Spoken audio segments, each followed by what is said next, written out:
Sunil, note कर ले, तेरे भाई का ना खुद का शोरूम होगा, grand huge with AC and all. बिल्कुल होगा यार। मैं अपने सपने ऐसे टूटने नहीं दूं। मैं भी नहीं अतुल, मैं भी नहीं। अरे एक बात बताइए, जब बच्चा चलना सीखता है तो वो कितनी बार गिरता है? पहले गिरता है, फिर उठता है, आखिर में तो चलना सीख जाता है ना। हाँ यार, पर गिरकर उठना तो हमारे खून में है। दुनिया यार बेकार में डरा कर रख देती है हम लोगों को। मैं तो किसी से नहीं डरने वाला भाई, बस एक और चांस मिल जाए सीधा मुंबई लौट जाऊंगा। ये यार बचपन से एक ही सपना देखा है, फिल्म फेयर की ट्रॉफी होगी मेरे हाथ में, और वो जू में बड़ी बड़ी होर्डिंग्स यार, स्टारिंग सुनील राजपूत, और वो नाम ना साल में सिर्फ 3 फिल्में करेगा, तीनों की तीनों ब्लॉकबस्टर्स। बिल्कुल भाई, अभी ये जितने भी ये बड़े बड़े स्टार्स हैं, शाहरुख खान, अपना वो अक्षय कुमार, ऐसे थोड़ी बड़े हो गए। इन्होंने भी काफी पापड़ बेले होंगे नहीं? और नहीं तो क्या, वे आउटसाइडर थे, वो भी साड़ी दिल्ली के। बहुत मेहनत की है उन लोगों ने भी, पहले एक टाइम पे स्ट्रगलर्स हुआ करते हैं, आज देख उनको। भाई जिसको सेकंड चांस मिलता है ना, उनकी तो लाइफ ही बदल जाती है। भाई अगर ऐसी बात है ना, तो अपना भी टाइम है। तू भी ये ट्रैवल एजेंसी छोड़ कर ना मुंबई लौटेगा और आग लगा देगा, आग बड़े पर्दे पे। और भाई तू भी है ना मोबाइल की दुकान से ग्रेजुएट कर जाएगा, इतना बड़ा शोरूम, इतना पॉश कि जीके की लौंडिया जब गुजरेगी ना, भाई गॉड के करे से बेहोश हो जाएंगी। तेरे नजर ना लग जाएगी। लेकिन ये सच नहीं है, क्योंकि हम यार अपनी लाइफ में पहली अटेम्प्ट में फेल हो गए और सड़ रहे हैं इस दिल्ली में, यही सच है। मूड खराब कर दिया है। ये बोलना जरूरी था क्या? सच नहीं बोलने से सच बदल थोड़ी जाएगा भाई। हम वो परिंदे हैं जिनके पंख नहीं होते। हम दोनों उड़ सकते, हमारे भी पंख बहुत तगड़े, पर हमारे पंखों के लिए हवा नहीं है मेरे दोस्त। हवा मतलब पैसा, कैपिटल। भाई मुंबई जाकर स्टार बनने की स्ट्रगल के लिए ना कम से कम महीने का 1.5 लाख रुपया लगेगा, और तुझे शोरूम खोलने के लिए कई लाख। घर वाले तो देंगे नहीं। वो लॉटरी तो लगनी नहीं है। फिर बापूजी आएंगे कहाँ से? हमें उनके पास जाना पड़ेगा।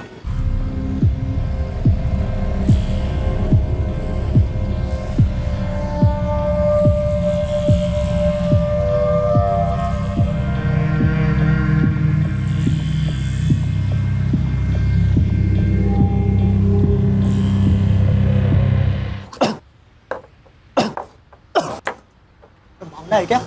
चाय पी रहा है, दारू पी रहा है, पता भी है क्या बक रहा है? पक नहीं रहा हूँ, कुछ पक रहा है दिमाग में। एक ऐसा प्लान जो हमारे सपनों को सच करेगा। अबे सपना सच नहीं करेगा, तो हमारी जिंदगी को बुरा सपना बना देगा, समझा? अबे तू अभी से क्यों फड़फड़ा रहा है?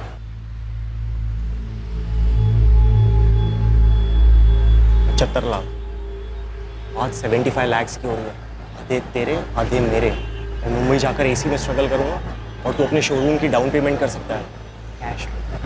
इतने दावे के साथ कैसे कह सकता है कि पैसे मिलेंगे ही मिलेंगे? क्योंकि ये एक सोने की मुर्गी है, मुझे मालूम है उसके माँ बाप उसके लिए 75 लाख ऐसे दे देंगे। अरे यही मैं कह रहा हूँ, तुझे कैसे मालूम कि उनके पास 75 लाख होंगे ही होंगे? वो मेरी बुआ का लड़का है जय गहलोत, और मेरी नीता बुआ है ना, वो पैसों के मामले में बहुत मालदार है।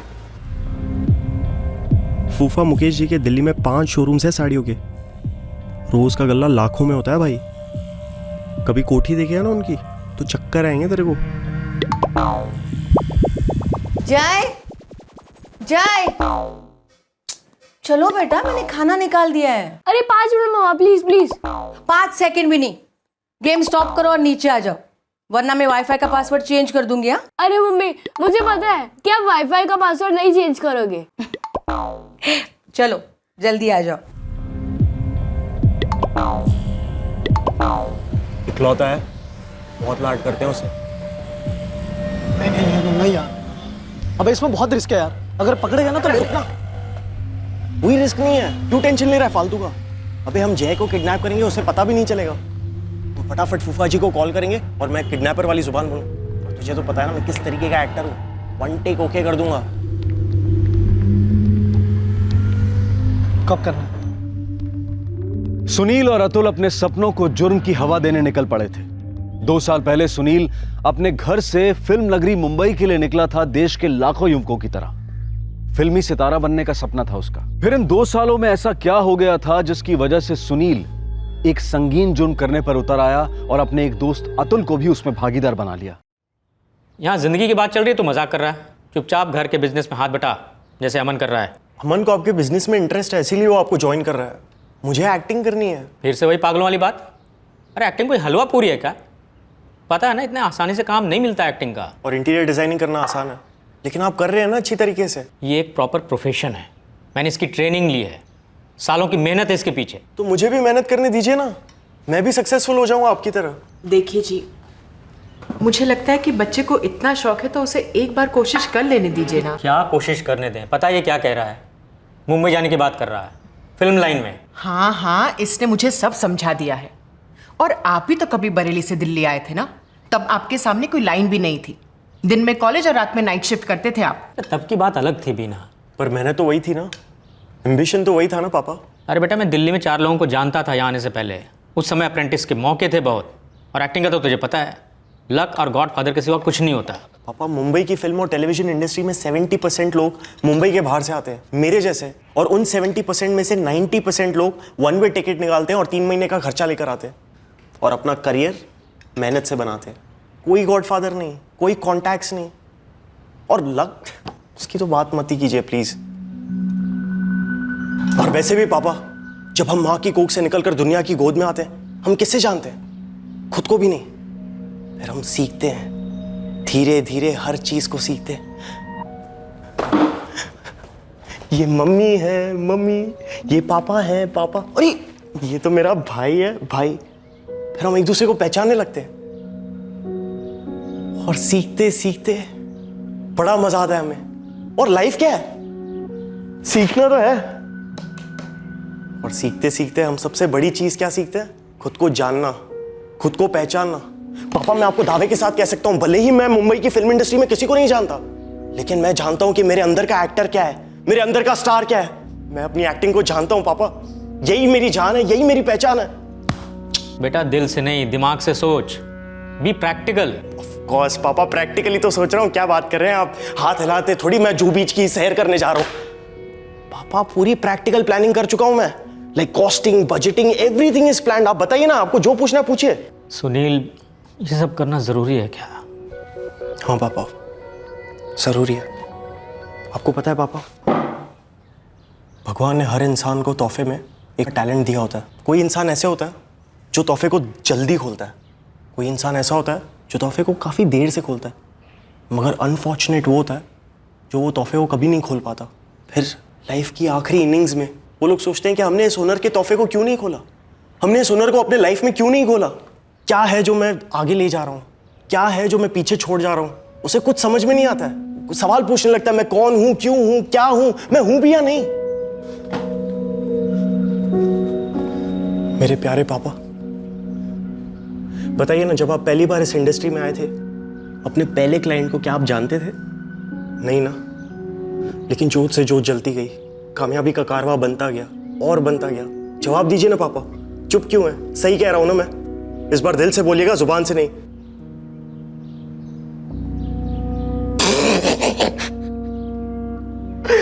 क्या एक्टर हूं ना मैं, मतलब सबको सीरियस कर दिया ना मैंने। ओह ब्रिलियंट।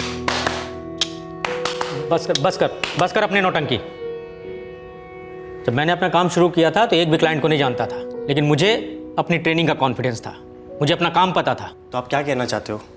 मुझे मेरा काम नहीं आता, मुझे एक्टिंग का ABC भी नहीं मालूम। अरे पापा, आप एक बार भी मेरे कॉलेज में प्ले देखने आए होते ना, तो ये आज डिस्कशन करने की नौबत ही नहीं आती। हाँ, मैंने इसके कॉलेज के सारे नाटक देखे। ये वाकई में अच्छा एक्टर है। और पापा, मुंबई जाकर मैं एक्टिंग क्लास भी तो ज्वाइन करूंगा, डांस क्लास ज्वाइन करूंगा। पापा, मैंने पूरी प्लानिंग कर रखी है, बस किसी चीज की कमी है ना, वो है आपके आशीर्वाद की।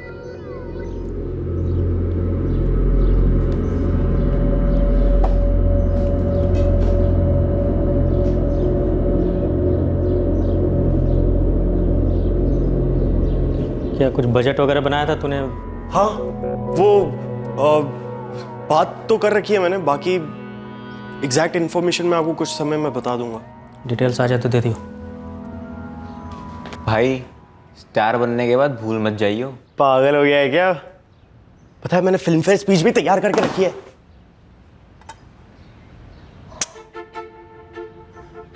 Good evening ladies and gentleman. मैं सबसे पहले थैंक्स कहना चाहूंगा मेरे भाई अमन को। आई love you bro, this is for you. अगर जिंदगी में किसी को भी कोई भाई मिले ना तो मेरे भाई जैसा मिले। चल बे, नीचे उतर जा। बहुत हो गई है नौटंकी तेरी, आ जा नीचे। सुनील, तेरे पापा ने हाँ कह दिए।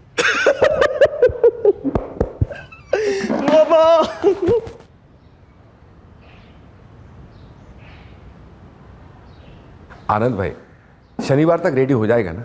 वो क्या है, पूजा के लिए एक बढ़िया डेट निकली है। हाँ हो जाएगा। वो थोड़ा बीच में प्रॉब्लम आई थी लेबर की, लेकिन अब टेंशन नहीं है। पूजा आपकी शनिवार को ही होगी। और हाँ, वो टॉयलेट का टैंक बदलवा रहे हैं, वो थोड़ा जम नहीं रहा है।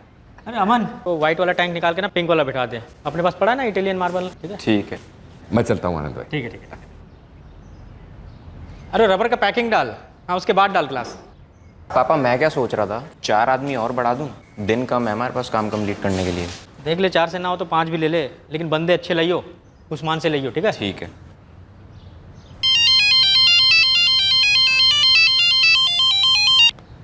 हाँ बेटा बोल। हाँ पापा, तो सब कुछ सेट हो गया है और मैंने सारी इन्फॉर्मेशन निकाल ली है।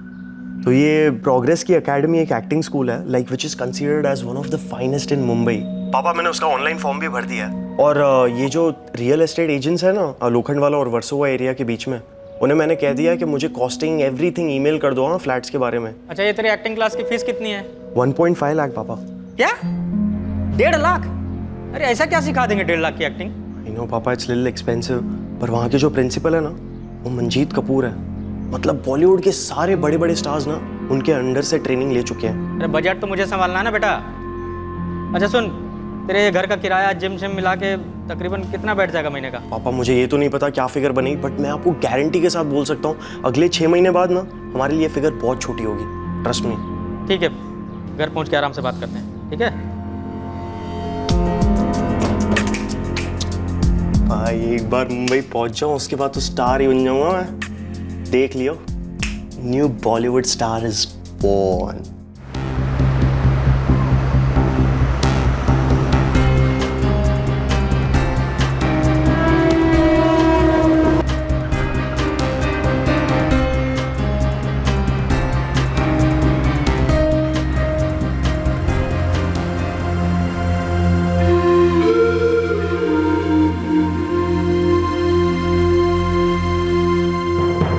बॉलीवुड के सुनहरे आसमान का एक टुकड़ा हासिल करने के लिए देश भर से सैकड़ों जवान लड़के लड़कियां रोजाना मुंबई शहर में कदम रखते हैं। इस जादुई महानगर में सरवाइव करने और पहले ब्रेक का इंतजार करने में हफ्ते, महीने और सालों साल भी लग सकते हैं। तब तक हर संघर्ष करने वाला कलाकार सपनों के एक वेटिंग रूम में इंतजार करता है कि आज मेरा नंबर आएगा। लेकिन सुनील को पूरा भरोसा था कि वो सुपरस्टार बनेगा। सुनील बॉलीवुड पर हुकूमत करने के इरादे से आया था, पर हर कलाकार इसी इरादे से आता है।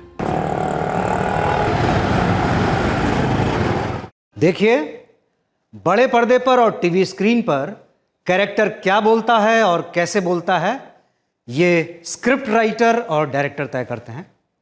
लेकिन वो कैरेक्टर महसूस क्या करता है, ये सिर्फ और सिर्फ एक्टर ही तय कर सकता है। एज एक्टर्स आप अपना होमवर्क किस तरह से करते हैं ये तो पर्दे पर नजर आता ही है।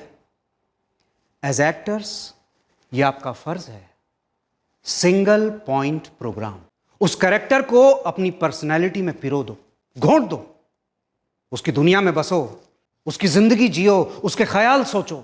ऑडियंस को 1 सेकेंड, 1 फ्रेम के लिए भी नहीं लगना चाहिए कि वो कैरेक्टर विवेक है, सुनील है, अजय है, गीता है या प्रिया है। उन 120 मिनटों में सिनेमा के अंधेरे हॉल में ऑडियंस को हर पल यही लगना चाहिए कि वो कैरेक्टर इस फिल्म की दुनिया का एक किरदार है, जीता जागता सोचता इंसान है।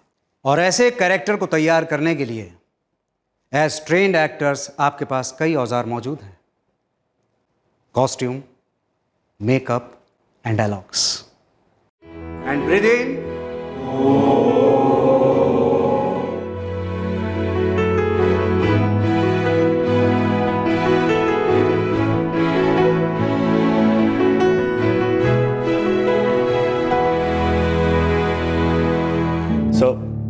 सर्टिफिकेट्स क्या है?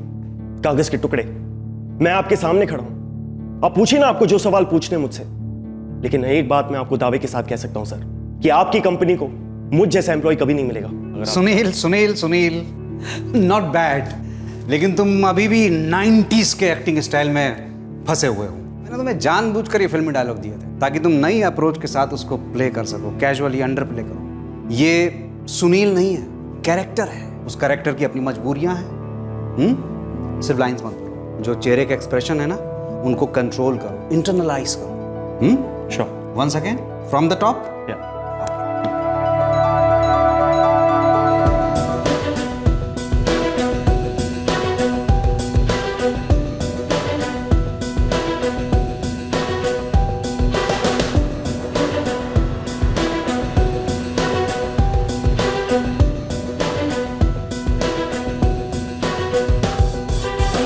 तुम इस तरह अपने आप को मुझ पर फोर्स नहीं कर सकते विवेक। आखिर क्यों? ऐसा क्या बदल गया हमारे बीच? तुम्हारी आंखें, बाहें, आवाज सब बदल गई है। मुझे तुम्हारे साथ अच्छा नहीं लगता है, डर लगता है। इसलिए प्लीज मुझे छोड़ दो। 6 महीने साथ रहने के बाद तुम मुझे इस तरह नहीं छोड़ सकती, समझ गई तुम? मुझे तो 6 हफ्तों के अंदर ही बोल देना चाहिए था, लेकिन मुझे लगा तुम्हारे पास जॉब नहीं इसलिए तुम फ्रस्ट्रेटेड हो। बट अब तो तुम्हारे पास जॉब भी आ गई है विवेक। तुम तो दिन ब दिन वैशी बनते जा रहे हो। दर्द देना तुम्हारी फितरत बन गई है। फितरत तो तुम्हारी नजर आ रही है। किसी और की आंखें, किसी और की बाहें पसंद आने लगी ना तुम्हें? कोई और भी है ना, है कि नहीं? शी, इतना घिनौना इल्जाम। आज के बाद अपनी शक्ल मत दिखाना मुझे। Very nice, brilliant, well done.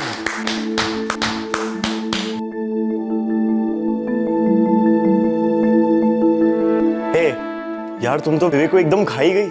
Super performance, you know. Thanks. वैसे कल तुम्हारा परफॉर्मेंस भी अच्छा था, सटल, कंट्रोल्ड। हमें तो बस ट्राई करते रहना चाहिए, सीखते रहना चाहिए। उसी के लिए तो है हम यहाँ। Right, okay then, see you. Priya, वैसे तुम रहती कहाँ हो? Andheri telephone exchange. और तुम? Near by Oshiwara bus depot. Basically मैं इंदौर से बिलोंग करती हूँ। मेरे डैड नासिक सेटल हुए हैं, वहाँ पर वो एक फैक्ट्री में इंजीनियर हैं। मेरे डैड इंटीरियर डिजाइनर है दिल्ली में। पहले तो वो मान ही नहीं रहे थे, बट फाइनली जब वो मान गए ना, तब मैंने एक बात दिमाग में ठान ली कि यार जो कुछ भी हो जाए, मैं अपने पापा को बहुत प्राउड फील करवाना चाहता हूँ। इतना प्राउड कि यार उनसे कभी कोई आके पूछे ना कि तुम्हारा बेटा क्या करता है, तो ऐसे गर्व से बोले मेरा बेटा ना स्टार है। सेम स्टोरी मेरे साथ भी यू नो, और मैं तो लड़की हूँ, सो जस्ट इमेजिन। तुमने ऑडिशंस देना शुरू किया? नहीं तो तुमने शुरू किया? हाँ, इनफैक्ट एक एड भी किया। ओह ब्रिलियंट। कौन सा? कब आ रहा है ऑन एयर? छोटा सा है, कार क्लीनर का। कब आएगा भगवान जाने। सही है यार, मैं भी शुरू करता हूँ ऑडिशंस देना। You must. वो कहते हैं ना, एक्टिंग स्कूल तो हमें सिर्फ कुएं तक ले जा सकता है, बाकी पानी पीने का काम तो हमें ही करना होगा। इसलिए जो भी काम मिले जस्ट ग्रैब इट।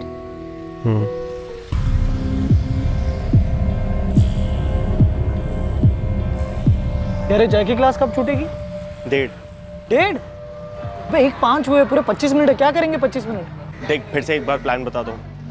बेल वहाँ बजेगी, स्कूल की गेट खुलेगी, जय बाहर निकलेगा, मैं उसे स्पॉट करूंगा उससे पहले कि वो स्कूल बस में चढ़े। हाँ, बोलेगा क्या उसे? यार मैंने सारी लाइनें तो रट ली हैं एकदम कैरेक्टर में। हाय जय, मूवी देखने चलोगे? मूवी देखने चले? हे प्रिया, मैं सोच रहा था कि मूवी देखने चले, मे बी कॉफी, मतलब व्हाटएवर, जो भी तुम्हें सही लगे। कॉफी ठीक है। कॉफी अच्छी लगी तो फिर मूवी, और अगर मूवी अच्छी लगी तो फिर 2 टाइट थप्पड़। ज्यादा स्मार्ट मत बनो।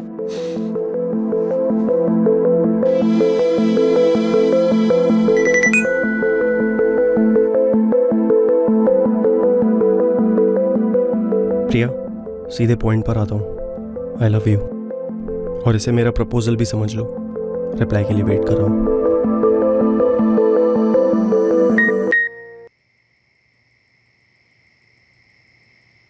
मेरा आंसर यस है। I love you to.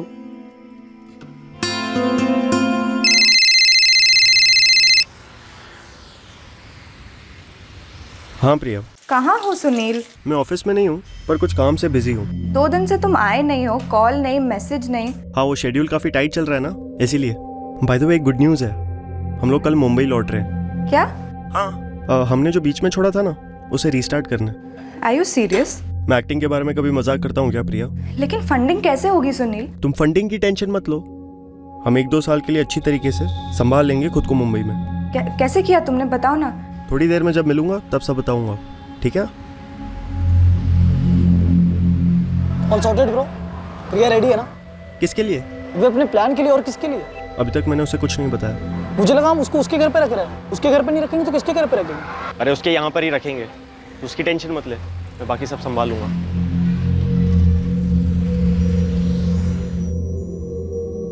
अरे चौधरी साहब, हम गए थे वहाँ 3 टेम फुनवा। अरे चौधरी साहब, हम गए थे वहाँ 3 टेम, हमने फुनवा लगाने की कोशिश भी की, लेकिन हमें पंकज जी मिले ही नहीं। Hi, my name is Sunil Rajput. I stand 5 feet 10 inches tall. I'm 23 years of age and my profiles are... अरे चौधरी साहब, कितनी बार गए हम वहाँ? 3... सॉरी सर, पहला लाइन क्या था? 1 सेकेंड सर। अरे चौधरी साहब, हम गए तो थे वहाँ। 1 मिनट सर। अरे चौधरी साहब, हम गए थे वहाँ 3 टेम, कितना फुनवा लगाने की कोशिश किया और ये ससुरा पंकज फोन ही नहीं उठा रहा है। क्या आपके घुटनों का दर्द आपको घर पर बैठने पर मजबूर कर रहा है? क्या कोई भी स्प्रे, ऑइंटमेंट या नी कैप आपके दर्द को दूर नहीं भगा पा रहा? अगर ऐसा है तो आपकी प्रॉब्लम का सलूशन मेरे पास है। घर ले आइए गुड फ्रेंड पेन रिलीवर। इसे आप कहीं भी कभी भी इस्तेमाल कर सकते हैं, किचन में, वॉक पर, ऑफिस में, जहां भी हो। इसकी जादुई वाइब्रेशंस आपकी नसों को ऐसी हीट देता है जिससे आपका दर्द भाप बनकर चुटकियों में गायब हो जाता है। इसकी जापानीज टेक्नोलॉजी से बनी वेलक्रो अटैचमेंट आपको ऐसी फ्लेक्सिबिलिटी देता है जिससे आप जहां मर्जी इसे अटैच कर सकते हैं। बस इसे अपना साथी बनाइए और दर्द को दूर भगाइए। कपिल भाई, आपको क्या लगता है मुझे ये रोल मिल जाएगा? देख, क्रिएटिव और डायरेक्टर्स के हाथ में है। मेरा काम है शॉर्टलिस्ट करके अंदर पहुंचाना। अब अंदर वालों की अपनी पसंद, उनकी पॉलिटिक्स है, उनकी मजबूरियां हैं। तू अब तक तो वो जान गया होगा। हाँ, लेकिन भाई कोई एक तो ढंग का रोल दिला दो। हर बार ही पापा पूछते रहते कि बिग स्क्रीन पर कब आ रहा हूँ। सच बताऊँ ना यार, तो अभी तो फ्रस्ट्रेशन भी होने लगी है भयंकर वाली। एक बात बोलूं फ्रेंकली? क्या? मुझे रोल नहीं मिलेगा? ना, वो बात नहीं।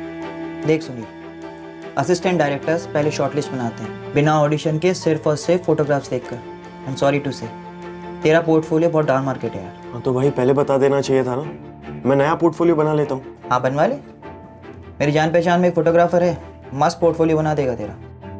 क्या 75,000? हाँ, वो काफी एक्सपीरियंस फोटोग्राफर है ना, इसलिए। और अच्छे पोर्टफोलियो के लिए तो कम से कम 1.5 या 2 लाख रुपए तो लग ही जाते हैं। अरे टॉप क्लास तो तेरा एक्टिंग स्कूल भी था। क्या हुआ, 4 महीने हो गए, अभी तक तो तू टीवी पे भी नहीं दिखा। बड़े पर्दे की बात क्या करें? पापा, बड़े छोटे सभी पर्दों पर छा जाऊंगा इस पोर्टफोलियो के बाद। एकदम ए लिस्टर्स वाला लुक होगा, एकदम ग्लॉसी, फोन पे फोन आएंगे ऑफर्स के साथ। बस मेरा ये एक बार पोर्टफोलियो बन जाए। ठीक है, कल डाल दूंगा अकाउंट में। आई लव यू पापा, थैंक यू सो मच। पापा, मैं पूरी ट्राई कर रही हूँ ना, बहुत जल्द ऑफर्स आएंगे। और कल तो मुझे 3 ऑडिशंस में जाना है। अरे हाँ, अच्छा है बेटा। सुनो, अगर तुम्हें वहां पर कोई भी मुश्किल हो ना, तो अपना ईगो मत पकड़ के बैठना, सीधे यहाँ लौट आओ। अरे यार, नासिक में भी जॉब के लिए अच्छे अच्छे अपॉर्चुनिटीज है। पापा ऐसा मत बोलिए ना प्लीज, मुझे ये ऑप्शन ही कंसिडर नहीं करना कि मुश्किल होगी। आप लोग मुझसे बस पॉजिटिव बातें किया करिए और ये घर की सेफ्टी का लालच मत दिया करिए प्लीज। बेटा, मेरा वो मतलब नहीं था। अच्छा छोड़ो, कल तुम्हारी 3 ऑडिशंस है ना, उसकी तैयारी में लग जाओ। मेरी तरफ से तुम्हें ऑल द बेस्ट। मेरी तरफ से भी बोल दीजिए ना। अरे तुम्हारी मम्मी ने भी तुम्हें ऑल द बेस्ट बोला है। थैंक यू पापा, मम्मा को भी थैंक यू बोल दीजिएगा। अच्छा, अभी मैं फोन रखती हूँ, मुझे रिहर्स करना है। ठीक है, बाय। शुक्र है कम से कम आपसे तो ठीक ढंग से बात करती है। मतलब मेरे साथ हमेशा ढंग से ही बात करती है वो। मेरा तो कल फोन ही काट दिया उसने, देखा ना आपने, आज भी मुझसे बात ही नहीं की उसने। अच्छा, जरूर तुमने ही कुछ उल्टा सीधा बोला होगा उसे। अरे मैंने तो सिर्फ उससे इतना कहा था कि टीवी भी बुरी चीज नहीं है, कोई सीरियल वीरियल कर लो। बात यह है, अपनी प्रिया रोज ऑडिशंस दे रही है। ऑडिशंस मतलब एक इम्तिहान होता है, उसके जरिए वो लोग तय करते हैं कि ये एक्टर इस रोल के लिए लायक है या नहीं है। अगर वो लायक है तो उसे रोल मिल जाता है। अब वो सब कुछ मुझे नहीं पता है। 1-2 इश्तिहार किए थे उसने, अब वो कब चलते हैं, चलते भी हैं या नहीं भगवान जाने।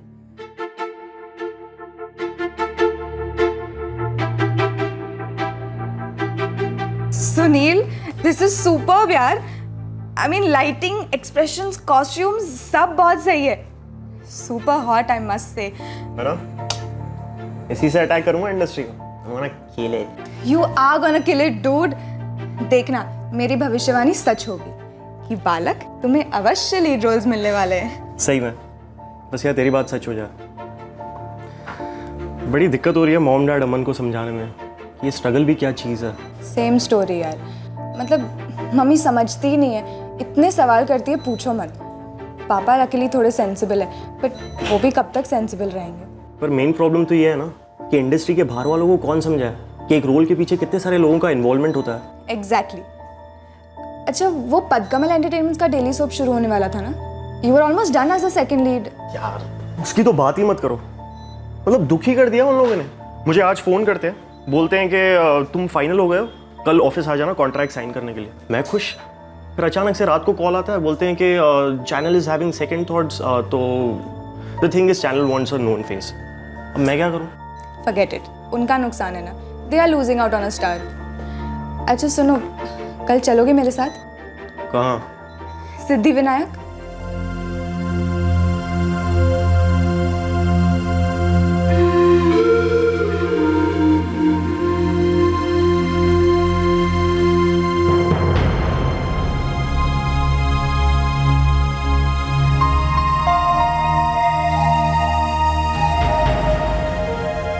वो जी जान से मेहनत कर रहे थे, संघर्ष कर रहे थे और दिल से दुआ कर रहे थे, लेकिन वो पहला ब्रेक, वो एक बेहतरीन मौका उन दोनों की झोली में नहीं गिर रहा था। सुनील को 2-3 सीरियल्स में बहुत ही छोटे छोटे रोल्स मिले और प्रिया 3 एड फिल्म्स के आगे जा ही नहीं पाई। दोनों के करियर्स टेक ऑफ हो ही नहीं रहे थे और जब मुंबई जैसे शहर में जिंदगी टेक ऑफ नहीं करती तब मुश्किलें क्रैश लैंडिंग करती हैं।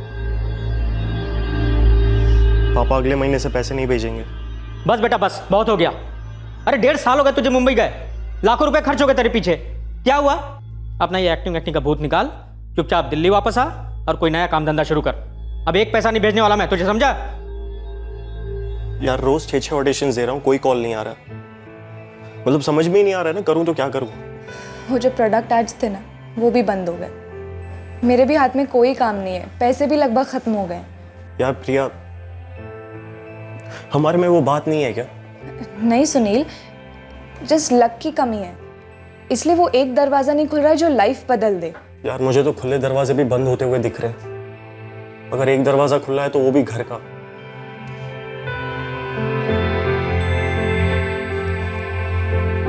सॉरी प्रिया, मैं मुंबई छोड़कर जा रहा हूँ। फिर तो मैं यहाँ पर अकेली रह जाऊंगी। तो तुम भी मेरे साथ दिल्ली आ जाओ, हम कुछ ना कुछ साथ में शुरू करेंगे, फिर शादी भी कर लेंगे। स्टार तो नहीं बन पाया, पर गम तो साथ में कम कर सकते हैं ना, और अपनी रियल लाइफ लव स्टोरी साथ में लॉन्च करेंगे। दिल्ली? दिल्ली कौन सी शूटिंग होती है प्रिया? एक्चुअली वहाँ पर एक थिएटर ग्रुप है, मुझे वहाँ पर ट्राई करना है। थिएटर ग्रुप मतलब नाटक? रुक, तेरे पापा बात करेंगे। हाँ प्रिया, ये दिल्ली का क्या प्लान है? पापा, मैंने यहाँ पर जो ऑडिशंस दिए हैं ना, उनके प्रोजेक्ट्स को स्टार्ट होने में अभी टाइम है, तो मैंने सोचा थोड़ा टाइम दिल्ली में एक थिएटर ग्रुप में बिता लूँ। लेकिन प्रिया, दिल्ली में तुम रहोगी कहाँ पर? पापा, मुंबई में भी तो अकेले ही रह रही हूँ। लेकिन बेटा, मुंबई में तुम्हारे दोस्त है ना, तुम्हारे रूममेट्स, तुम्हारे लाइन की। हाँ, तो दिल्ली में भी एक फ्रेंड है, मैं उसी के साथ रहूँगी। आप उसकी टेंशन मत लीजिए, मैं अपनी देखभाल खुद कर लूँगी और आपको ऐसा कोई मौका नहीं दूंगी जिससे आपको शर्मिंदा होना पड़े। देख बेटा, इस बारे में मैंने आज तक तुमसे कुछ पूछा नहीं, लेकिन आज एक बात बोलना चाहता हूँ। ये दिल्ली का आइडिया मुझे कुछ ठीक नहीं लग रहा। बस तुम नासिक आ जाओ, यहाँ नासिक में भी वो थिएटर वेटर होता ही है ना।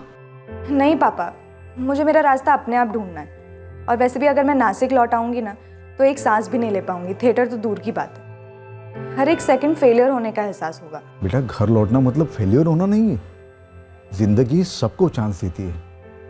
शायद तुम्हारा सेकंड चांस नासिक में हो, शायद दिल्ली में हो पापा। ठीक है, मुंबई हो या दिल्ली, हमारी बेस्ट विशेस हमेशा तुम्हारे साथ हैं। आप वर्ल्ड के बेस्ट पापा हो।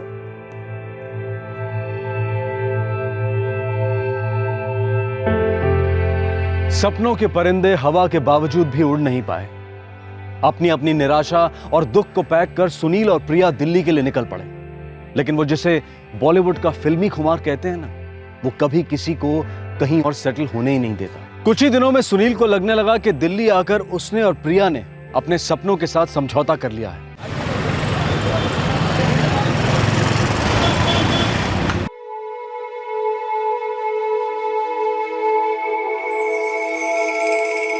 Thank you. तो 3-4 दिनों में तुम्हारे फ्लैट का बंदोबस्त हो जाएगा, ठीक है? तब तक के लिए यहाँ मैनेज करना। मैं तुम्हें अपने घर तो नहीं लेके जा सकता, but I hope you understand. It's okay Sunil, मैं सब समझती हूँ।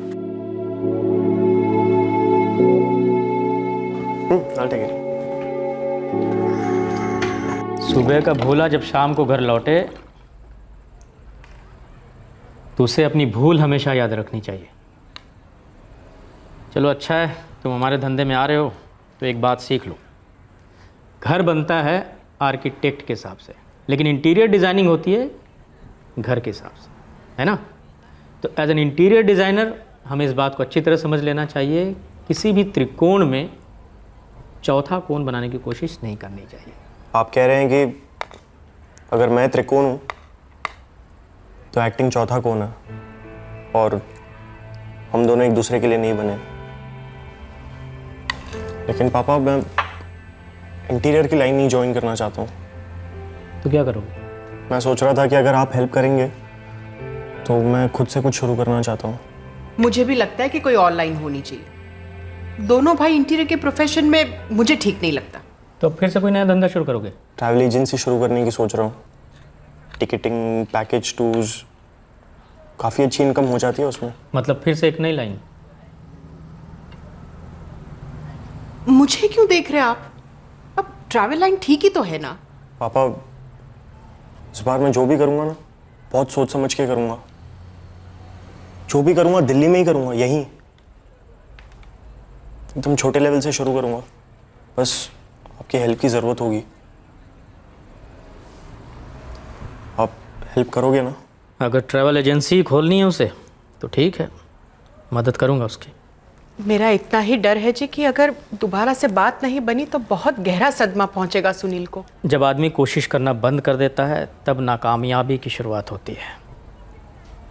लेकिन कोशिश कहाँ की जाए, कितनी की जाए, ये भी उतना ही ज़रूरी है जानना। हम लोग हैं ना उसकी मदद करने के लिए।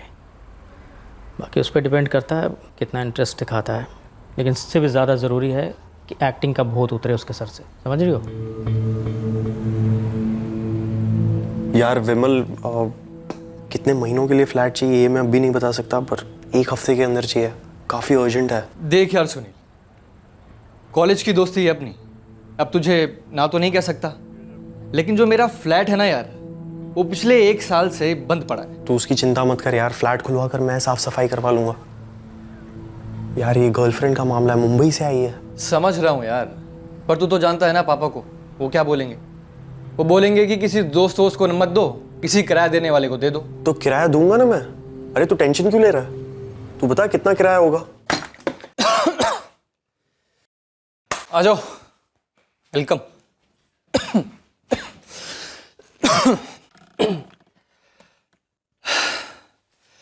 तो ये है भाई मेरा फ्लैट। आई मीन अब से तुम लोगों का हुआ। आई एम सो सॉरी यार, मैं कुछ यहाँ पे क्लीनिंग वगैरह नहीं कर पाया। एक्चुअली बहुत हैक्टिक चल रहा है ना यार सुबह से। वो मैंने वॉचमैन को बोल दिया है, वो सारी क्लीनिंग करा के दे देगा विद इन एन आवर, ठीक है? चाबी। Thank you so much Vimal. Thank you मत बोलो यार प्लीज। वैसे भी मुझे इतना बुरा फील हो रहा है कि मुझे अपने कॉलेज के बेस्ट फ्रेंड से किराया लेना पड़ रहा है। अबे फ्री में तो मैं वैसे भी नहीं लेता तेरे से। मतलब यार तू मार्केट रेट से कम ले रहा है, डिपॉजिट भी नहीं ले रहा है। दोस्ती और धंधा हमेशा अलग रखना चाहिए वैसे, पर तू जो हमारे लिए कर रहा है ना, thank you so much man. अभी फिल्मी डायलॉग मुझ में मत चिपका तू, हाँ समझा?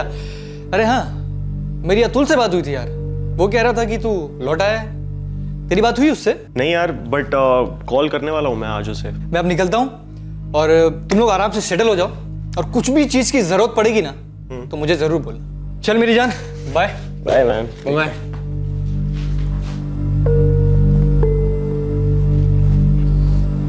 प्रिया, एक बात बतानी थी।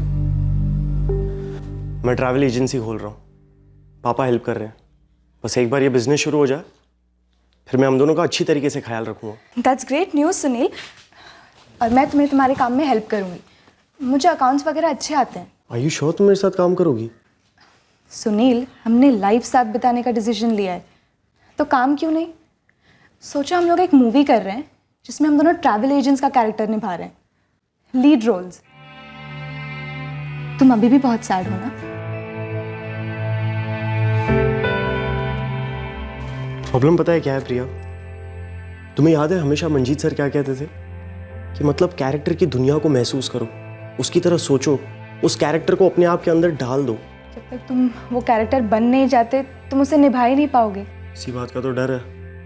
मैं ट्रैवल एजेंट का कैरेक्टर बन ही नहीं पा रहा हूँ तो उसका बिजनेस कैसे निभाऊंगा?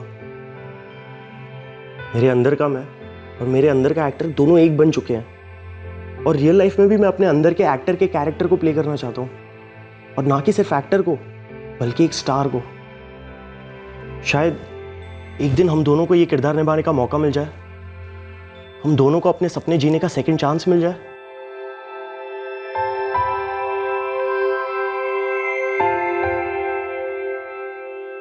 ट्रैवल एजेंसी के बिजनेस को 1 साल हो गया था, लेकिन सुनील का सेकंड चांस आने का नाम ही नहीं ले रहा था। सुनील का बिजनेस में मन नहीं था और जाहिर तौर पर बिजनेस बहुत ही मंदा था। उसी दौरान सुनील का खास दोस्त अतुल भी अपनी मोबाइल की दुकान में घुटन महसूस करने लगा था। जब सुनील और अतुल दोनों को अगली सांस लेना भी गवारा नहीं हुआ, तब सपनों के परिंदे फिर फड़फड़ाए और इस बार जुर्म ने हवा दी और परिंदे सेकंड चांस की ओर उड़ने की फिराक में लग गए। क्या हुआ पापा, आपने बुलाया मुझे? हाँ बेटा, दीपक अभी तक घर नहीं पहुंचा है।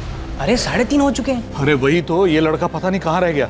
चल उसके स्कूल चल के देखते हैं। चलिए। चल चल।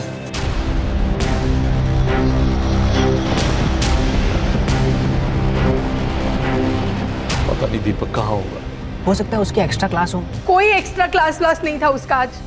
मुझे तो लगता है कुछ गलत हुआ है। हर रोज 1:45 बजते ही घर पहुंच जाता था और आज 4:30 बज गए, अभी तक घर नहीं पहुंचा। एक तरफ दीपक गुप्ता के घर वाले उसे ढूंढने के चक्कर में पूरी दिल्ली को सर के बल उलट रहे थे और दूसरी तरफ सुनील अपने किडनैपिंग प्लान के दूसरे और अहम भाग को अंजाम देने में लगा था। पर सुनील के सामने एक पेचीदा अड़चन थी, प्रिया।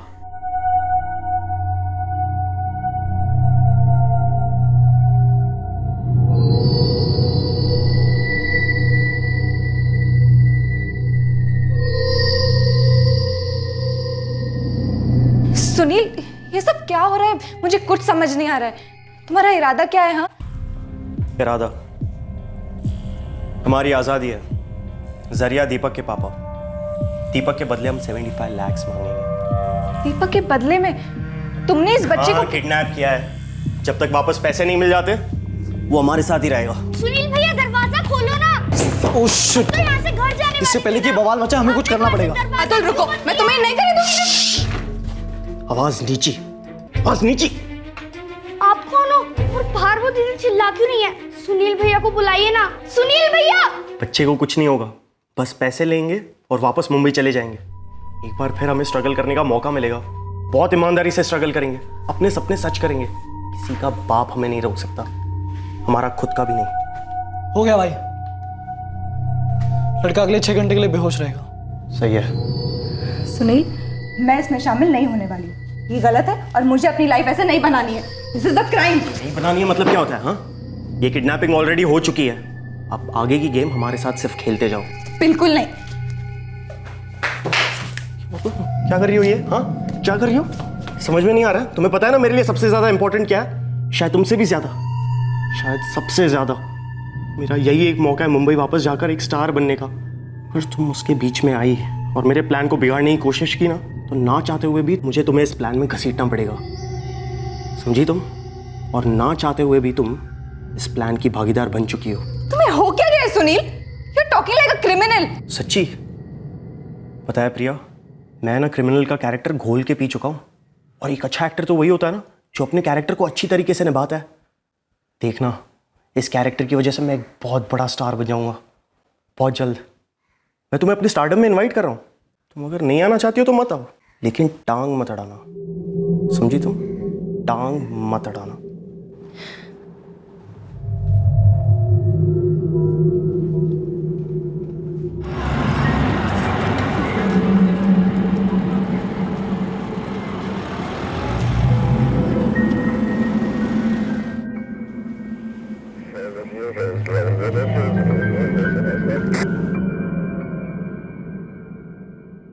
स्कूल अथॉरिटीज़ बता रहे कि दीपक लास्ट पीरियड तक क्लास में था। उसकी कोई एक्स्ट्रा क्लास भी नहीं थी। और सर ये भी कि छुट्टी होने के बाद वो सबके साथ स्कूल गेट तक बाहर भी आया। आपका बेटा दीपक स्कूल से घर तक रोज चलकर आता है। हम आपको बता तो चुके कि पैदल आता है, 6 मिनट का रास्ता है हमारे घर से स्कूल का। 1:40 पे उसका स्कूल छूटता है, 1:45 को तो वो हर रोज घर पहुंच ही जाता है। अब ये रोने से क्या होने वाला है? चुप करो। मैंने उसके सारे फ्रेंड्स के घर पर चेक किया है, वो किसी के घर पर नहीं है। कोई है जिसके साथ वो जा सकता है? कोई दोस्त, कोई रिश्तेदार वगैरह? क्यों जाएगा? किसके साथ जाएगा? और वो भी बिना बताए? 13 साल का लड़का है वो। गुप्ता जी, महिमा नगर जहाँ पे आपके बेटे का स्कूल और आपका घर दोनों है, एक भीड़ भरा इलाका है। अगर आपके बेटे को किसी ने जबरदस्ती उठाने की कोशिश की होती तो वो चिल्लाता जरूर। गुप्ता जी, इसलिए हम पूछ रहे हैं, कोई दोस्त, कोई रिश्तेदार, कोई ऐसा जिसको आपका बेटा पहले से जानता हो, जिसने बातों में बहला फुसला कर आपको बेटे को अगवा कर लिया हो? मेरी समझ में तो ये नहीं आ रहा है कि कोई मेरे ही बच्चे को क्यों अगवा करेगा। आपके बेटे के फोटोग्राफ्स और सारी डिटेल्स हमने सारे पुलिस स्टेशन में भेज दिए। बहुत जल्दी हम आपके बेटे को ट्रेस कर लेंगे।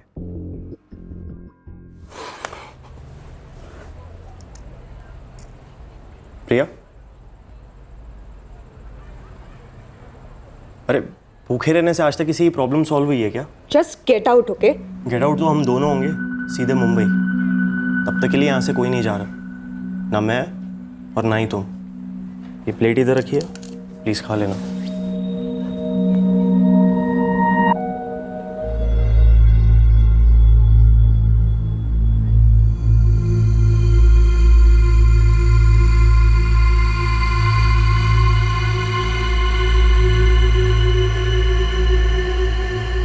हम लोग अभी तक यहीं क्यों हैं?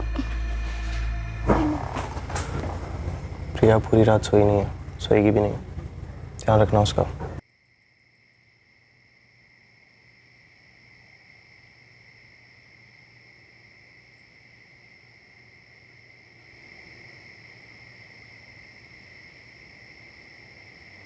हेलो गुप्ता जी, आपके बेटे को मैंने किडनैप किया, उसके लिए आपको मुझे पैसे देने होंगे। हेलो गुप्ता, अगर पैसे देने। हेलो गुप्ता जी, तेरे बेटे को किडनैप किया मैंने। हेलो गुप्ता, 75 लाख रुपए।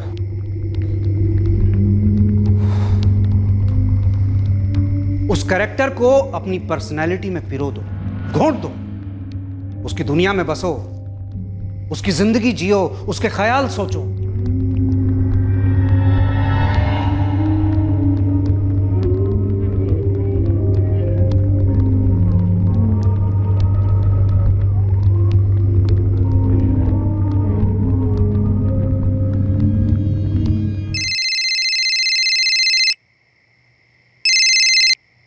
हेलो।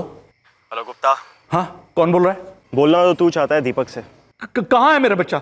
सो रहा है मेरी जेब में। तुम्हें कितने पैसे चाहिए? बोलो, तुम्हें जो चाहिए वो मैं दूंगा। कितने पैसे दे सकता है अपने बेटे के लिए? तुम बताओ, तुम जो कहोगे मैं दे दूंगा। बताओ तुम। 75 लाख। और एक बात याद रखना, ये कोई सौदा नहीं है, फीस है, तेरे बेटे की जान की फीस। नहीं नहीं नहीं नहीं, कोई सौदा नहीं करूंगा। तुम बताओ, तुम पैसे कहाँ चाहिए, कैसे चाहिए, कब चाहिए? मैं लेके आता हूँ ना। क्या बात है गुप्ता जी, आपकी जुबान तो एकदम तेजी से चल रही है। सच सच बताओ, कोई पुलिस वाला खड़ा है ना आपके बगल में जो ये सारी चीजें आपको प्रॉम्प्ट कर रहा है? गए थे ना आप पुलिस के पास? हाँ हाँ, मैं गया था, मैंने कंप्लेंट भी की थी, लेकिन मैं कंप्लेंट वापस ले लूंगा, कहूंगा मेरा बच्चा मिल गया है। तो एकदम मेरे वाले डायलॉग बोलने लगा है। शाबाश। सबसे पहले कल तू पुलिस की कंप्लेंट वापस ले लेना, और फिर मैं तुझे फोन करूंगा, आगे की स्क्रिप्ट सुनाऊंगा। और अगर उस दौरान तूने अगर स्क्रिप्ट में कुछ भी चेंजेस करने की कोशिश की या अपने मन से कुछ भी करने की कोशिश की, तो तेरे बेटे का सीन मैं अपने स्क्रिप्ट से काट दूंगा, समझा? तेरा बेटा मारा जाएगा। नहीं नहीं नहीं, प्लीज आप ऐसा मत कीजिए, प्लीज प्लीज, ऐसा मत। Hello hello. कहाँ है दीपक? क्या हुआ? किडनैप हो गया वो, 75 लाख रुपए मांग रहे हैं। पापा, पर वो है कहाँ? अरे किडनैप हुआ तो किडनैपर के पास होगा ना, वो क्या अपना पता बताएगा? पागलों जैसी बात करता है। पुलिस को मत बताइएगा, पुलिस को मत बताइएगा। मेरे बेटे को अगर कुछ हो गया ना तो देखिएगा आप। अरे वो सिर्फ तुम्हारा बेटा है, मेरा बेटा नहीं है वो। अरे मेरा भी बेटा है वो। बे तू क्यों फिक्र कर रहा है? वो हम तक कभी नहीं पहुंच पाएंगे यार, बस पैसे पहुंच जाने चाहिए, दैट्स इट। कल सुबह एक प्लेस डिसाइड करनी होगी हम दोनों को। Let's do one thing, Delhi में नहीं मिलते, दिल्ली से बाहर मिलते हैं। सुनील, अतुल, प्लीज मैं हाथ जोड़ती हूँ, जस्ट ड्रॉप दिस आइडिया, तुम लोग फंस जाओगे। क्या बोल रही हो यार? Be positive please. हमारा प्लान एकदम सही डायरेक्शन में मूव कर रहा है और कल पैसे भी मिलने वाले 37.5 लाख। ये पागलपन है। मैं इस प्लान का हिस्सा कभी नहीं थी, ना हूं और ना होंगी। ये सही तरीका नहीं है सुनील। तो सही तरीका क्या है? हाँ बताओ ना। किसी ने हमें हमारी काबिलियत के हिसाब से काम दिया क्या? किसी ने हमें खड़ा तक रहने दिया क्या वहां पर? ये जिन पैसों के तुम ख्वाब देख रहे हो ना सुनील, ये भी तुम्हें कोई इज्जत नहीं दिलवाएंगे। पैसा पावर है। पैसे की ताकत को अंडर एस्टिमेट ना करो प्रिया। पैसे की वजह से गुप्ता को उसका बेटा मिल जाएगा। पैसे हमें हमारे माँ बाप की मेहरबानियों से आजाद करवाएगा। पैसा हमें स्टार बनाएगा। You've completely lost it। तुम पागल हो गए हो। जुर्म के नशे में भ्रमित अतुल और सुनील ने अपने आप को मना लिया था कि वो इस किडनैपिंग में कामयाब हो जाएंगे और फिरौती के पैसों से वो अपने सपने खरीद पाएंगे। और दूसरी तरफ एक हताश और बौखलाया हुआ करोड़पति पिता जो अपने बच्चे को वापस पाने के लिए कुछ भी करने को तैयार हो गया था। और तीसरी तरफ थी पुलिस, जिन्होंने सैकड़ों भ्रमित मुजरिम और पीड़ितों के बौखलाए हुए घर वाले देखे थे। वो ठंडे दिमाग से जुर्म को रोक कर मुजरिम तक पहुंचने की तैयारी में थे और सुनील के इस टेलीफोन कॉल ने इन्वेस्टिगेशन का खाता खोला।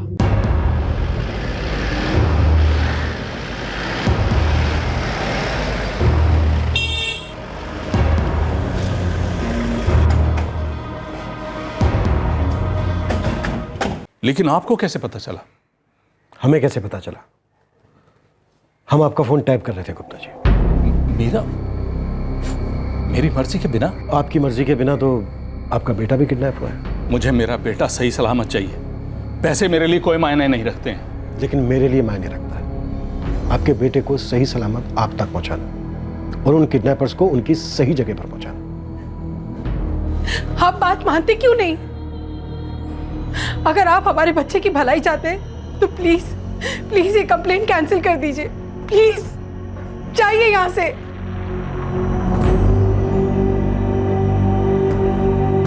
अगर पुलिस के पास गए तो अपने बच्चे का कभी मुंह नहीं देख पाओगे। ये किडनैपर्स का एक स्टैंडर्ड डायलॉग होता है। पर आप इस भ्रम में मत रहिएगा कि आपका काम बन रहा था जिसे हम बिगाड़ देंगे। हम बस एक ही काम बिगाड़ेंगे और वो किडनैपर्स का। गुप्ता जी, जब भी किडनैपर्स का कॉल आता है उनसे कहिएगा कि आपने पुलिस कंप्लेंट वापस ले ली और पैसों की डिलीवरी पता कीजिए। सर, कॉल किसी रतन चौरसिया के फ़ोन से आई थी, लखीमपुर उत्तर प्रदेश से। यूपी पुलिस को ट्रैकिंग के ऑर्डर दे दिए सर। तो जाहिर सी बात है रतन चौरसिया किडनैपर नहीं है, लेकिन ये रतन चौरसिया हमें किडनैपर्स तक पहुंचाएगा जरूर। सर,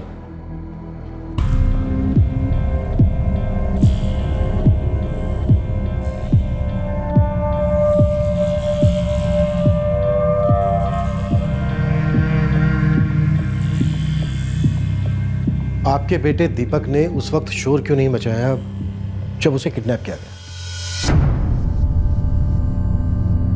मुझे लगता है या तो किडनैपर बहुत ही फ्रेंडली किस्म का इंसान जो 4-5 सेकंड में बच्चों से दोस्ती कर लेता है,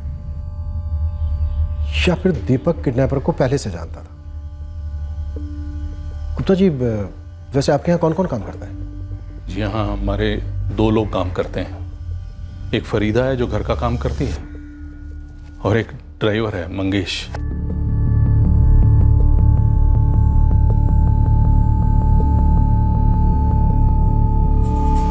आपको लगता है नौकरों ने कुछ किया? गुप्ता जी, हम सब पर शक करते हैं, हर चीज पर सवाल करते हैं। मुझे बस ये जानना है कि उस वक्त आपके बेटे दीपक ने शोर क्यों नहीं मचाया और किडनैपर्स को ये कैसे पता चला कि आप लोग पुलिस के पास गए थे?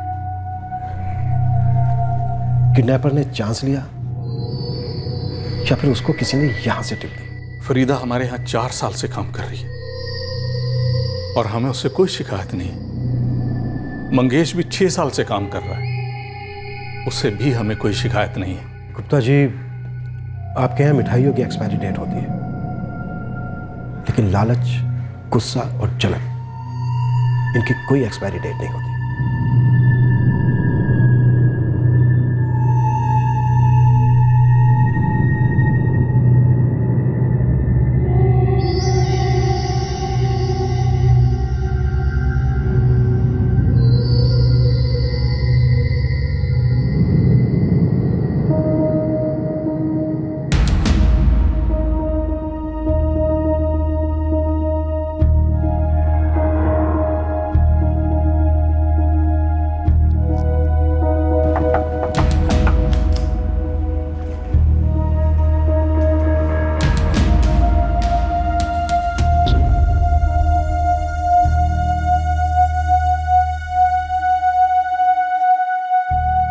सोचा कुछ? यार यहाँ से निकलना होगा। तो कब निकलेंगे? सब्र कर यार। सब्र कर? सब्र की हद पार हो चुकी है सुनील। अब कितना सब्र और कितना इंतजार? सब्र कर।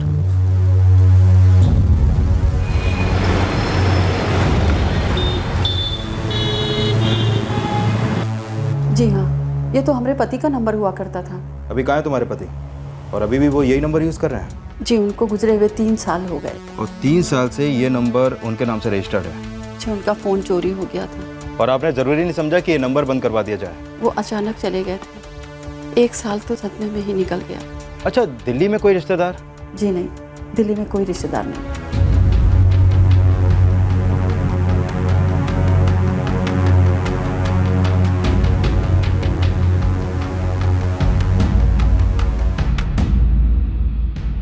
सर, किडनैपर्स के पास चोरी का मोबाइल था, किसी रतन चौरसिया के नाम पर, जो 3 साल पहले मर चुका है। Call location? केसरी नगर। मैंने सारे इन्फॉर्मर्स काम पे लगा दिए और दीपक गुप्ता की तस्वीरें भी उन्हें दे दी। नौकरानी फरीदा, ड्राइवर मंगेश, दोनों के पास परफेक्ट एलाबाइज है।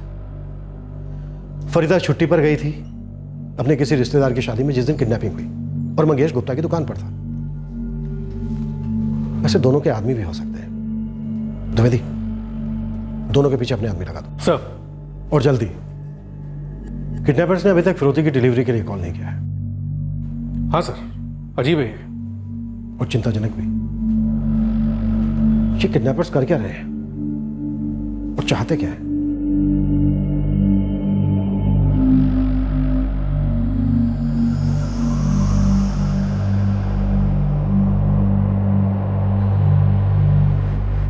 फिरौती की डिलीवरी का फोन कॉल आया ही नहीं। दीपक के माता पिता को जरा भी खबर नहीं थी कि यह फिरौती कौन मांग रहा है। पुलिस भी अब तक बेसुराग थी।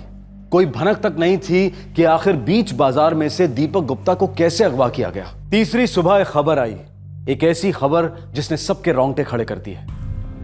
बच्चे का नाम दीपक गुप्ता है, 2 दिन से गायब है। हाँ, उसका फोटो हमारे पास भी है। बॉडी कहाँ मिली? केसरी नगर में जॉगर्स पार्क है, उसके पास ही पड़ी मिली। किसी ने देखा तो हमें फोन किया।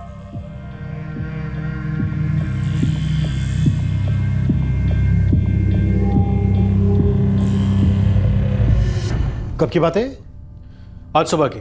बॉडी एलएनसी जनरल हॉस्पिटल में, पोस्टमार्टम रूम में। नहीं नहीं नहीं, ये कैसे हो सकता है? मैं तो पैसे लेके तैयार बैठा था और वो तो फोन करने वाले थे।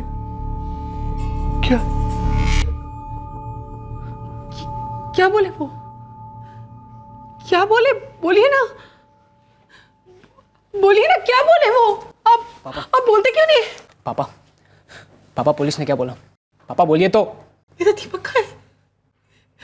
बोलिए, मेरा दीपक कहाँ है? बोलिए, बोलिए।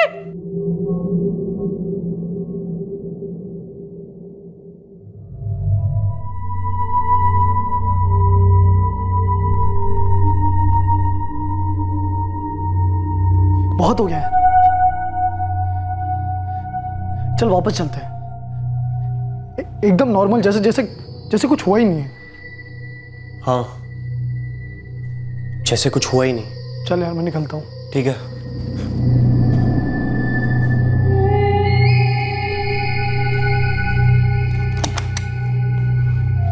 प्रिया, सुनो, अभी है ना, हमें बहुत नॉर्मल सी एक्टिंग करनी होगी।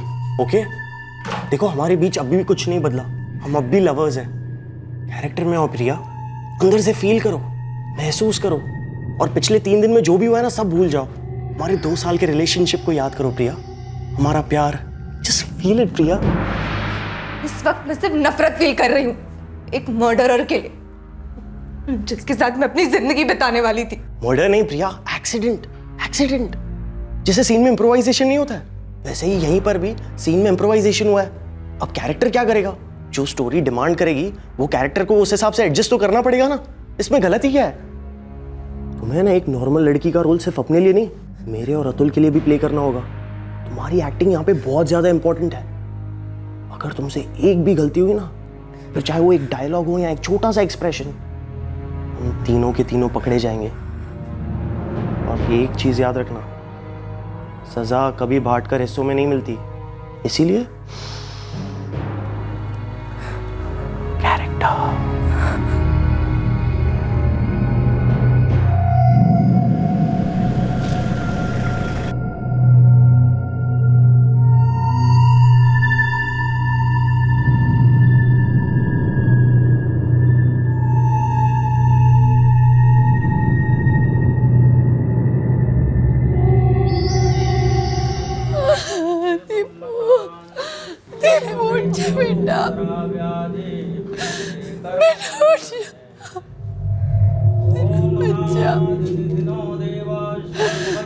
दीपू उठ जा, मेरा बच्चा। सर, सेल लोकेशन भी केसी नगर था, जहाँ से फिरौती का कॉल किया गया था। यहीं कहीं आसपास रखा होगा उन्होंने दीपक को। सर, रात को आके लाश को यहाँ डाल दिया होगा और भाग गए होंगे। दिन में फिरौती मांगते हैं और दूसरे दिन कॉल करने की बात करते हैं, और उसके अगले दिन सुबह बच्चे को मार डालते हैं और उसी रात बच्चे को यहाँ फेंक देते हैं। जाहिर सी बात है बच्चा खतरा बन गया था, क्योंकि बच्चा किडनैपर्स को पहचानता था।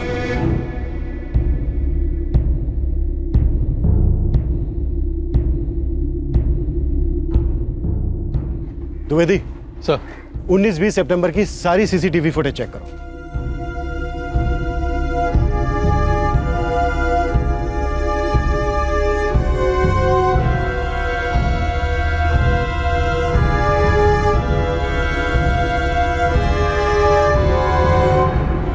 थोड़ा और जूम करो। बाइक का नंबर मिल जाता तो आसान हो जाता। ब्लैक कलर की 100 सीसी बाइक लग रही है सर। हाँ, लेकिन दिल्ली में ऐसी बाइक लाखों की तादाद में होंगी द्विवेदी। पर चलो कोई नहीं, एक काम करो, इसके प्रिंट आउट सब जगह सर्कुलेट कर दो।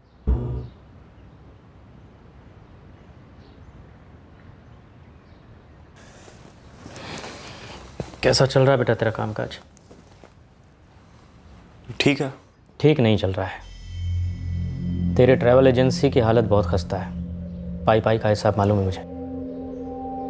बेटा मेरी बात मान, एक साल निकलता जा रहा है, तू अभी तक सेटल नहीं हुआ है। घर का बिजनेस है, हाथ बटा। अमन को देख कितनी अच्छी तरह संभालने लगा है। तू भी ज्वाइन कर ले, हम दोनों हैं ना तुझे सिखाने के लिए।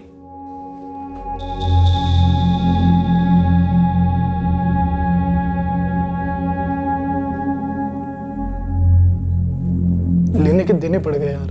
नहीं यार, हमने गलत टारगेट चुना। हमने नहीं, तूने कहा कि ये लड़का सही है। तूने कहा कि उसके माँ बाप मालदार हैं, यूं पैसे दे देंगे यूं। हर फिल्म में कुछ सीन्स ऐसे होते हैं जो कभी वर्कआउट नहीं करते। पर फिल्म नहीं है ना ये, एक रियल लाइफ है, एक रियल लाइफ। सुनील यार, सुनील भाई मुझे बहुत डर लग रहा है यार। मुझे भी, लेकिन एक अच्छे एक्टर के नाते मुझे नॉर्मल पेश आना होगा। तुझे भी एक्टिंग करनी होगी। अरे वही कर रहा हूं भाई। पर तेरी जो एक्ट्रेस है प्रिया, वो ये कर पाएगी?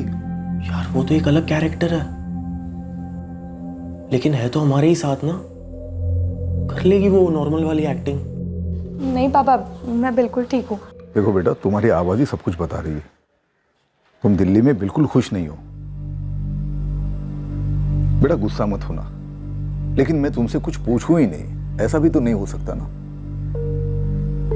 देखो तुम्हारी मम्मी और मेरा तेरे सिवा और है ही कौन। मैं जानती हूँ पापा, आपने मुझे हमेशा बहुत सपोर्ट किया है। देखो मैंने हमेशा तुम्हारी मर्जी, तुम्हारे फैसले की इज्जत की है, लेकिन कभी कभी बड़ों के तजुर्बे की भी इज्जत करनी चाहिए।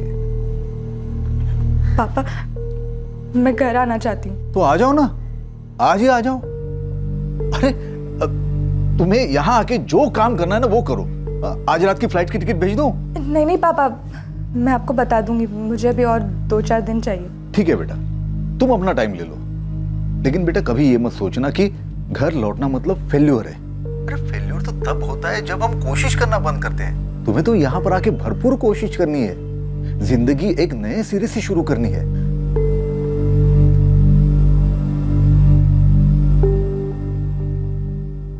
पहले से ही इस जुर्म में शामिल होने से इनकार करने वाली प्रिया अब टूटने लगी थी। उसे घर वापस जाना था। पुलिस को इस बात का आभास था कि इस किडनैपिंग और मर्डर में किसी अंदर वाले का हाथ है, लेकिन वो हाथ रोशनी में तब आया जब एक बहुत ही अजीब और साधारण खबर पुलिस के हाथ लगी। साहब, वो नौकरानी फरीदा और ड्राइवर मंगेश, वो दोनों को थोड़ी देर के लिए अलग कीजिए। और हाँ, एक और एंगल है, जरा उसको टटोलिए।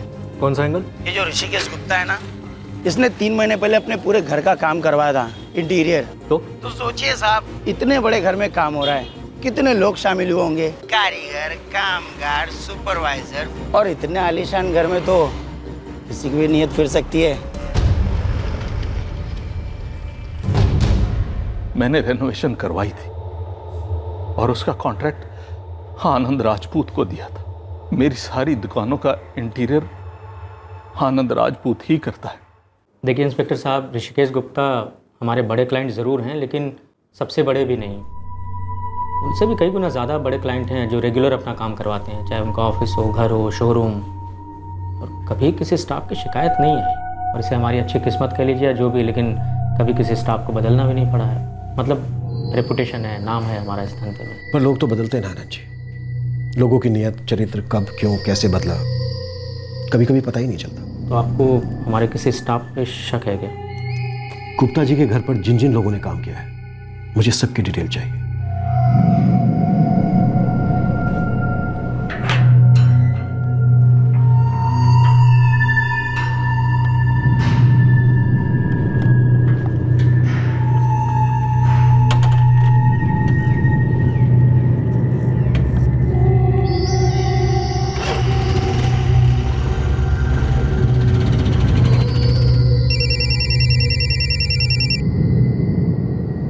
हाँ सुलेमान बोल।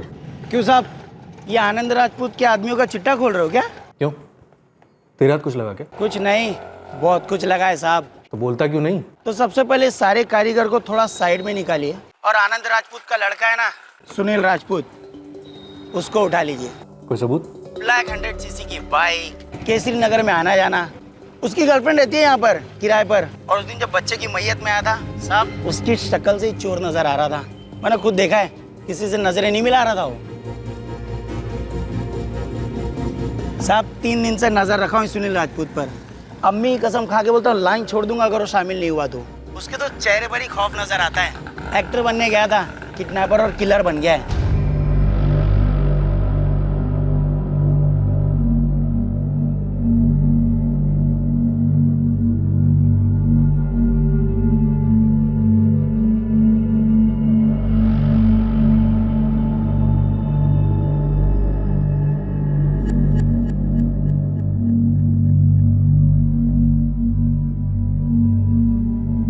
सुनील को पकड़ के ले गए? क्यों? पता नहीं। पहले स्टाफ की पूरी डिटेल मांगी, मुश्किल से 1-2 को फ़ोन किया, फिर ऑफिस आ गए, बोले पूछताछ करनी है, ले गए सुनील को। अमन, ऐसा कुछ है जो तुझे पता है और हमें नहीं? नहीं पापा, लेकिन हाँ पिछले 6-7 दिनों से वो थोड़ा चुप चुप रह रहा था। तो ये बात तूने हमें क्यों नहीं बताई पहले? पापा मुझे लगा उसकी कोई ट्रैवल एजेंसी की प्रॉब्लम होगी, और मैं आपको बताता तो आप उससे पूछताछ करते और उसको और टेंशन होगी, इसलिए मैंने आपको नहीं बताया।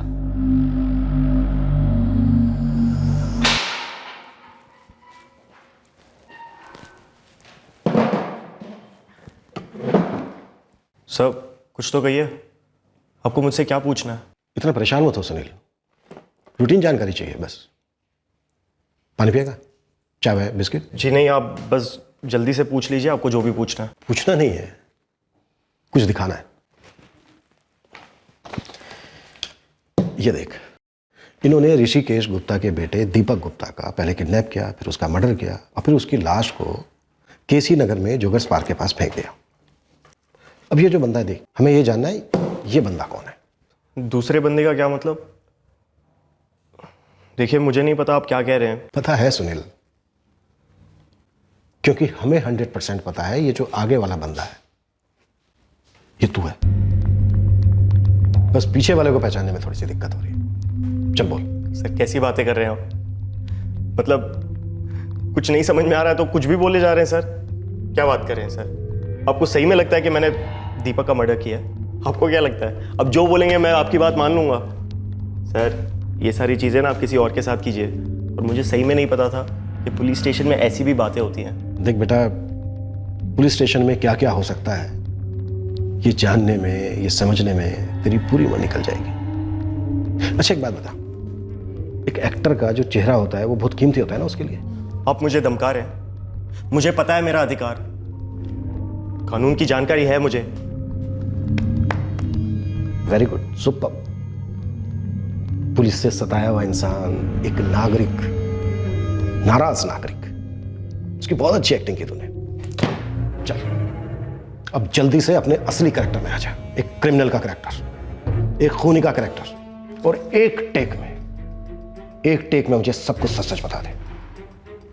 और जाहिर सी बात है, अगर एक टेक में बताएगा तो अतुल के बारे में मुझे सब कुछ बता देगा। अतुल? प्रिया तेरी गर्लफ्रेंड बहुत अच्छी एक्ट्रेस है, उसको तो एक टेक की जरूरत ही नहीं पड़ी। रिहर्सल में ही उसने सब कुछ सच सच बता दिया।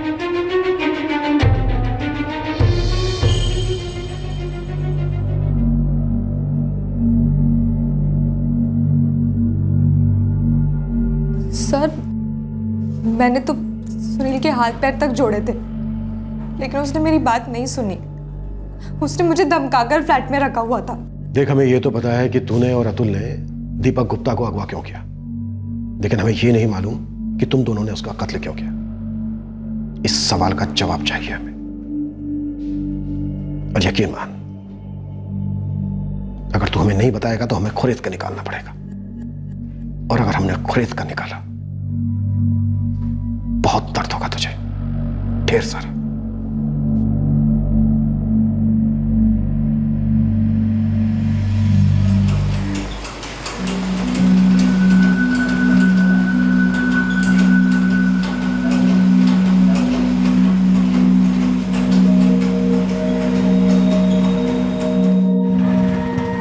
अरे सुनिए ना, आप में से कोई एक जन आइए प्लीज इधर।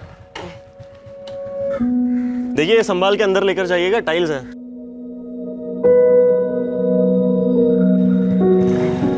सुनील भैया, ओहो, व्हाट्स अप चैंप? आप आज भी राइड दोगे ना मुझे? Why not, of course. चले? हाँ। ऑल राइट देन, लेट्स गो।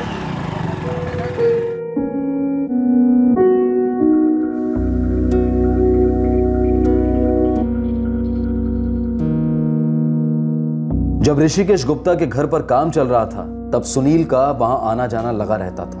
उन दिनों सुनील और दीपक की इत्तेफाकन दोस्ती हुई थी। और बेस्ट बात पता है क्या है? स्कूल इतना पास है कि नो स्कूल बस। इतने बड़े बाप का बेटा एसी गाड़ी से आता जाता होगा ना? अरे नहीं रे, स्कूल घर के इतना पास है कि वो पैदल ही आता जाता है।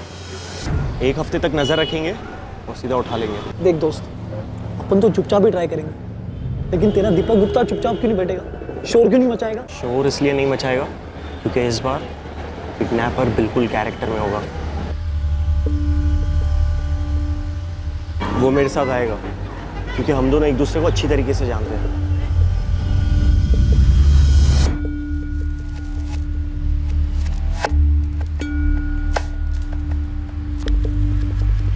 अरे सुनील भैया, आप यहाँ कैसे? हाँ, मैं तुझे ही लेने आ रहा था। तेरे जो भैया है ना पवन, उन्होंने कहा है कि तेरे पापा का एक्सीडेंट हो गया है। एक्सीडेंट? आप मिले क्यों उनसे? बोलो ना सुनील भैया। वो मुझे पता नहीं है, पवन ने कहा है कि जल्दी से तुझे हॉस्पिटल लेकर पहुंचे। अरे सुनील भैया जल्दी चलो। तूने और अतुल ने मिलकर क्लोरोफार्म से दीपक को बेहोश कर दिया, फिर फौती के लिए कॉल किया। वो सिम कार्ड चोरी का था। कहां से आया था वो अतुल ने बंदोबस्त किया था। दूसरे दिन तुम लोग जगह बताने वाले थे, पैसे लेकर दीपक को लौटाने वाले थे। फिर इस बीच ऐसा क्या हुआ कि तुम लोगों ने बच्चे को मार डाला? एक बात तो मेरे ध्यान से ही छूट गई थी।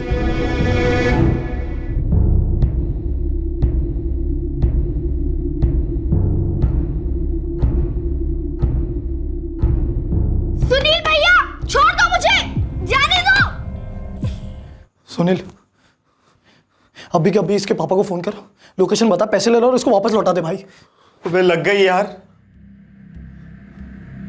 अब पैसे भी नहीं मिलेंगे और हम इसे वापस भी नहीं लौटा सकते। मजाक मत कर यार, इसके बाप को फोन कर, पैसे ले और इसको वापस भेज दे भाई। उसके बाद क्या? तुझे क्या लगता है जिंदगी भर अपना मुंह बंद रखेगा? हाँ, अपने फैमिली को हमारे बारे में कभी नहीं बताएगा? मैं डफर हो गया क्या यहाँ से, पागल आदमी? खोट तेरे प्लान में और मैं डफर? अरे यार, मैं कोई प्रोफेशनल क्रिमिनल थोड़ी हूँ यार। मैं तो ये कैरेक्टर पहली बार प्ले कर रहा हूँ। छोटी मोटी गलती तो कभी ना कभी हो जाती है ना। छोटी मोटी गलतियां? इसे छोटी मोटी गलतियां कहता तू? यहाँ पे जान पे बनाई है, अब क्या करेंगे? अगर ये जिंदा रहा ना तो हम लोग मर जाएंगे। क्या बोल रहा है तू? हाँ, क्या बोल रहा तू?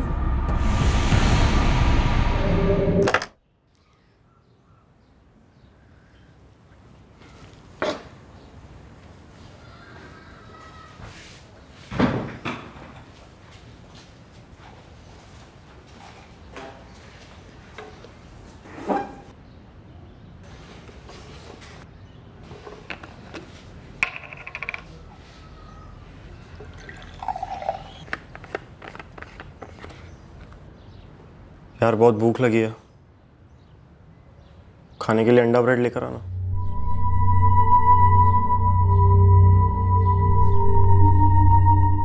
सर मैं उस बच्चे को नहीं जानती थी, मुझे तो मालूम भी नहीं था कि उन लोगों ने उसे मार डाला था। मुझे कुछ भी नहीं मालूम है सर, मुझे बस इतना मालूम है कि मुझे उस प्लान का हिस्सा नहीं बनना था। सुनील ने तो मुझे धमका कर रखा था। मैं इस कैरेक्टर को नहीं निभा पाया,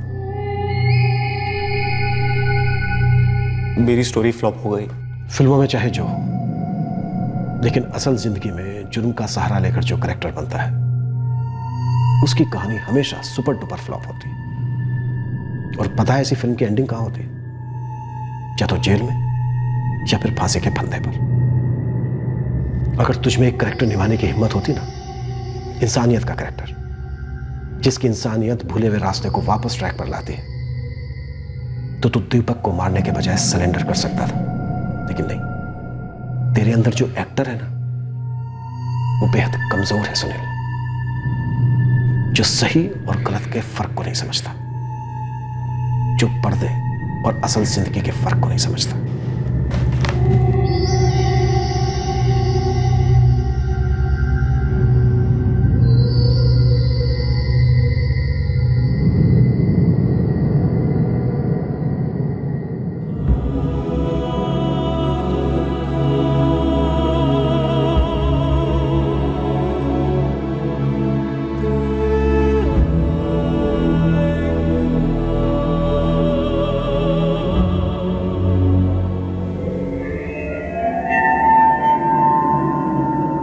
ये सब क्या है बेटा?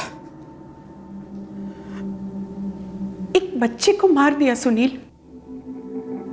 मुझे भगोड़े की तरह फिल्म इंडस्ट्री छोड़कर वापस नहीं जाना था।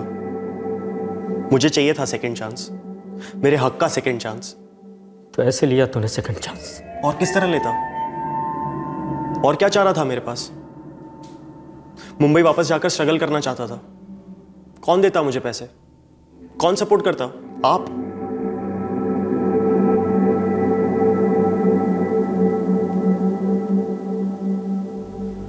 प्रिया बेटा, तुमसे उम्मीद नहीं थी हमें। इतना सब कुछ हो रहा था तुम्हारे साथ, हम दोनों को एक बार भी तुमने नहीं बताया। हर बार गुस्से से बात करती, फोन काट देती। हम सोचते टेंशन में होगी, परेशान नहीं करते बेचारी को। प्रिया, भरोसा था तुझ पर कि कुछ खुद के बल पर करेगी। वही तो करना चाहती थी मैं कब इस सब में फंस गई मुझे खुद ही पता नहीं चला। सुनील ऐसा नहीं था, वो बहुत बहुत टैलेंटेड और हार्ड वर्किंग था, मैं भी। लेकिन हम फेल हो गए मुंबई में। लौट आती ना घर। पापा, हम सेकंड चांस की प्लानिंग कर रहे थे। मैंने कभी सपने में भी नहीं सोचा था कि सुनील इस हद तक जाएगा। उसका कैरेक्टर पूरी तरह बदल गया है। शायद वही उसका असली कैरेक्टर हो जो तूने कभी देखा ही नहीं।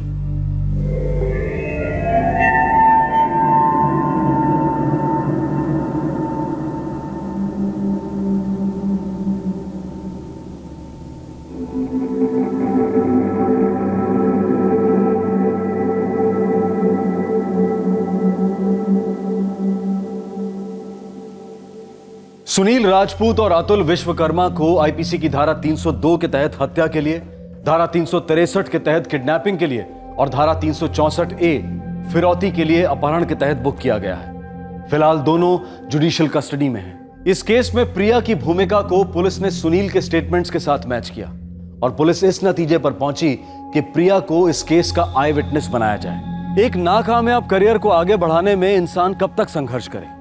क्या कोई डेट फिक्स की जा सकती है? क्या पता उस डेट के एक दिन बाद कोई चमत्कार होने वाला हो। खासकर हमारे यानी कि फिल्म और टीवी जगत में इस तरह की चमत्कारी सफलता की कहानियों की कमी नहीं है। लेकिन सालों के स्ट्रगल और लाखों के नुकसान के बाद एक भी ब्रेक ना मिलने की कहानियां कामयाबी की कहानियों से 100 गुना ज्यादा हैं, शायद 1000 गुना ज्यादा हैं। इसलिए मुंबई की माया नगरी में स्ट्रगल स्पॉन्सर करने वाले माँ बाप को दोष देना गलत होगा और साथ ही उन युवाओं को भी दोष देना गलत होगा जो अपने बॉलीवुड के सपनों को पूरा करने के लिए उड़ान भरते हैं, लेकिन अपने फिल्मी या किसी भी तरह के सपने को पूरा करने के लिए जिंदगी में अपने सेकंड चांस को ढूंढने के लिए किसी की हत्या करना या किसी भी तरह के जुर्म का सहारा लेना कतई माफी के लायक नहीं है। आप भले ही अपने संघर्ष में बार बार गिरो, आप बार बार उठकर उम्मीद का दामन पकड़े रह सकते हो और शायद तकदीर आपको कामयाबी की दहलीज पार करा दे, लेकिन जुर्म की मदद से कोई सपना साकार नहीं होता है और इंसान इस कदर गिरता है कि उसका दोबारा खड़े होना नामुमकिन हो जाता है। Crime never never page. हम सब जानते हैं कि जुर्म कितना व्यर्थ होता है, पर फिर भी दिन ब दिन जुर्म बढ़ता ही जा रहा है। ऐसा क्यों है? आपसे फिर मुलाकात होगी क्राइम पेट्रोल सतर्क में एक और नए केस के साथ। तब तक अपना ख्याल रखें, सतर्क रहें, सुरक्षित रहें और देखते रहें क्राइम पेट्रोल सतर्क। सबक एक को, सीख पूरे देश को। जय हिंद। इस तरह के और भी एपिसोड देखने के लिए हमारे चैनल को सब्सक्राइब करें और बेल आइकन दबाना ना भूलें।